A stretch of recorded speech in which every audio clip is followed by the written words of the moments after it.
президент Таджикистана, он так поразился их благообразием, просто чисто внешним, что он им делал очень такие комплименты. Говорит, как же вы выглядите, прям вот от вас какой-то цвет идет, вы такие благообразные, на вас приятно смотреть. Таджиками, которые имеют древнейшую цивилизацию, богатейшую культуру.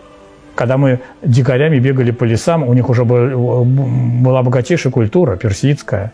У них были и Руми, и Фердоуси, и Рудаки, когда у нас еще никого не было. Понимаете? То есть им есть чем гордиться. Вот. И у них это в крови. Вот это как бы культура речи, образность выражений. У меня был обычный дворник, сторож, сосед мой, Рамазан. Из советского времени, советской армии еще служил такой, очень говорил по-русски очень так хорошо, живо. И знаете, как у него была речь? Это, вот я жалко, я говорю, что Рамазан, тебе надо просто записывать на диктофон, потому что настолько она образная, настолько она яркая, с восточным каким-то колоритом. Обычный просто таджик. Он говорил так художественно. Понимаете? И вот у них, когда берут интервью, даже вот смотришь на их телевидение, я по-таджикски не понимаю, но вот стоит обычный таджик, даже вот он в своем халате в каком-то, да, из какого-то кишлака, дед, вот. И он может говорить 15 минут, не замолкая. У нас попробуй кого-нибудь возьми интервью. У нас 2 слов связать не могут. Наши. У нас нет этого, а у них это в крови.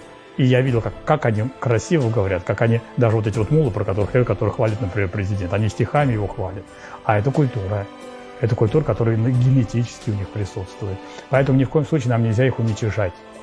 Вот, ничем мы перед ними не превозносимся. Ничем мы перед ними как бы не выше. Наша культура, да, там, Золотого века там, или Серебряного века, да, потому что только что она недавняя. Но у них тоже может это все расцвести. Они просто исторически, может быть, не повезло. Кто только их не порабощал.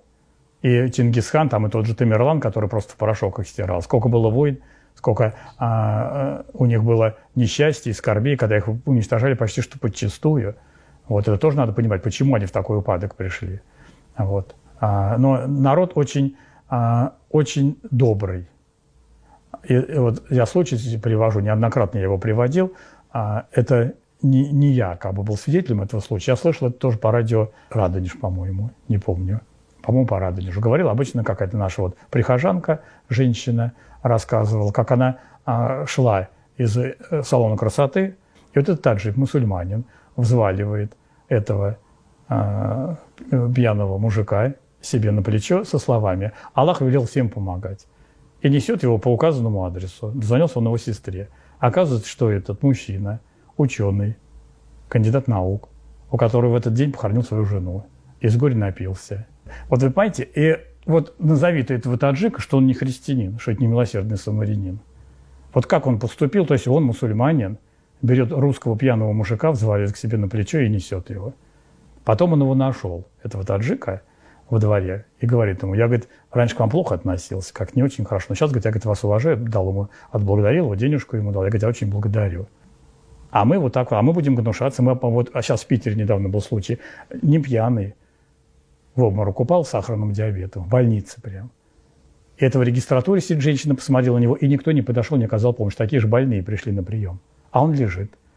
Это был вопиющий случай, не пьяный мужик. Вот, пожалуйста, наш. И вот эти таджики. И у них вот это есть.